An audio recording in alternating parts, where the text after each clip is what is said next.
Hello, my fantastic first grader artists. I am so very excited for our project this week. We are working on something that you might see outside.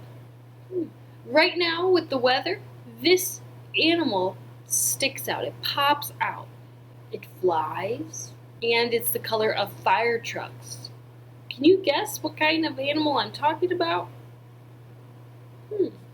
If you're thinking it might be a cardinal, you are correct. So we are working on a cardinal today. We're going to practice our shapes, some of our shapes, as well as practicing something called repetition. So repetition is when something repeats itself over and over and over again. So if it has repetition, it could be these pine needles because they do the same thing over and over again. So that's repetition.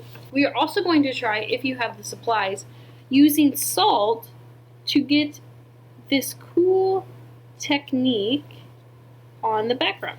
Let's get started on our snowy cardinal. You can pause this video every line I do so you don't fall behind. But we started off with a sideways arch and then a sideways smile that connects to the tail, which is two curved lines. Inside of it we're going to add the wing, which is a rainbow shape and a smile shape. Also adding where the face is with the eye and the beak. The beak is a triangle with a line going through it. And this is the branch. So it is two lines. They're thicker on the bottom and they're a little bit bumpy because branches aren't totally even. I'm adding the feet, which are two lines with some curves coming off of them for the little toes and feet. The branch I'm adding pine needles to, and I'm just doing like really sharp triangles for those.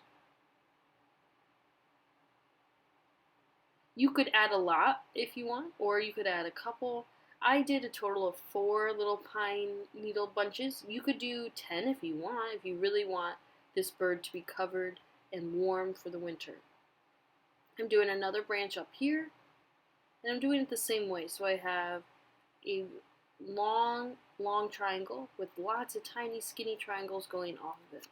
They aren't like a normal looking triangle, they're really skinny. Adding another one. There we go.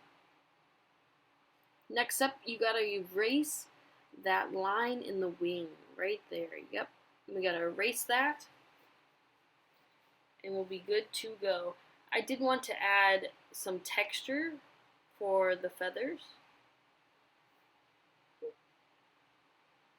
Next step is to outline what we did. So if you have a Sharpie, a black marker, a black crayon, a black pen, you can do this. This is super sped up because you know the drill. We are going over every pencil line we did very carefully, and we are trying to stay on our pencil line. This helps us when we color it in, for it can be nice and neat.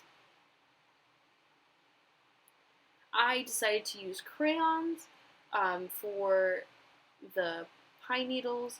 Use what you have. Do you have colored pencils? Do you have markers? Do you have oil pastels? What would you like to use? For the cardinal, it needs to be red, of course, because it's a red bird. I'm using a marker. The feet I did orange. And then for the face, go around the eye black. The background is up to you. If you have watercolors at home, use watercolors. I just showed the method of drawing marker on plastic and using a paintbrush for that. And then here is my salt technique. You gotta make sure it's wet and you add salt to it. And the salt is super thirsty and it sucks up the paint and it leaves almost looking like snowflakes. And there we go. Let it dry. Great job. I'm sure your cardinals look fantastic. I really want to see them, so make sure you take a photo of them, and post them onto our Seesaw or Google Classroom, depending on which one I want you to use. Make sure you take your photos. They are straight. They aren't like this.